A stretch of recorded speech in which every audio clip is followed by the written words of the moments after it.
નમસ્કાર મિત્રો, વોટ ગુજરાતી સમાચાર ટીવી યુટ્યુબ ચેનલમાં આપનું હાર્દિક સ્વાગત છે. મિત્રો, દેશ અને દુનિયાભરના તમામ તાજા સમાચાર સૌથી પહેલા જોવા માટે અત્યારે જ સબસ્ક્રાઇબ કરી લેજો. મિત્રો, હાલના સૌથી મોટા દુઃખદ સમાચાર સામે આવે છે. જી હા, આપણે જણાવી કે અત્યારમાં ખૂબ જ મોટા સમાચાર સામે આવે છે. તો મિત્રો, વાત કરીએ તો ત્યાં ચાંદીપુરા વાયરસે મચાવ્યો કહેર. અત્યાર સુધીમાં કુલ 19 બાળકોના મોત. મિત્રો, સંપૂર્ણ માહિતી વિડીયો મળતી છે. વિડીયોને એક લાઈક, ચેનલને સબસ્ક્રાઇબ કરવાનું ભૂલતા નહીં.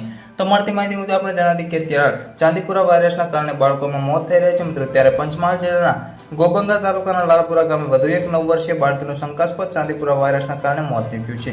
વાત કરીએ તો મિત્રો, બાળકીને શરૂઆતથી તાવ આવીને ખેંચ આવવાના લક્ષણો જણાતા વધુ સારવાર માટે ખાનગી હોસ્પિટલમાં ખસેડવામાં આવી હતી. વધુ માહિતી મુજબ આપણે પણ જણાવી કે પરંતુ સારવાર દરમિયાન મોત નીપજ્યું છે. મિત્રો, વડોદરાની ખાનગી હોસ્પિટલમાં ખસેડવામાં આવ્યા હતા, જ્યાં સારવાર દરમિયાન બાળકીનું મોત નીપજ્યું છે.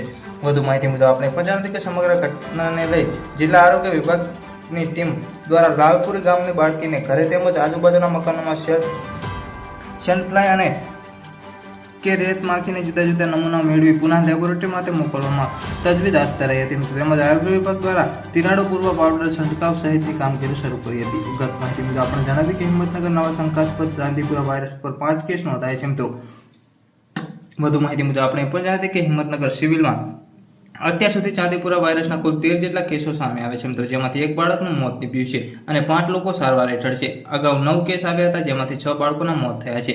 જેમાં સાબરકાંઠા જિલ્લાના 2 બાળકો, અરવલ્લી જિલ્લાના 3 બાળકો અને એક રાજ્યના બાળકોનો સમાવેશ થાય છે. મિત્રો, જેમાં 24 કલાકમાં 5 બાળકો શંકાસ્પદ ચાંદીપુરા વાયરસના કેસ સામે આવતા ખળભળાટ મચી ગયો છે. મિત્રો, ત્યારે હિંમતનગર સિવિલમાં કુલ 6 બાળકો સારવાર થઈ રહ્યા છે.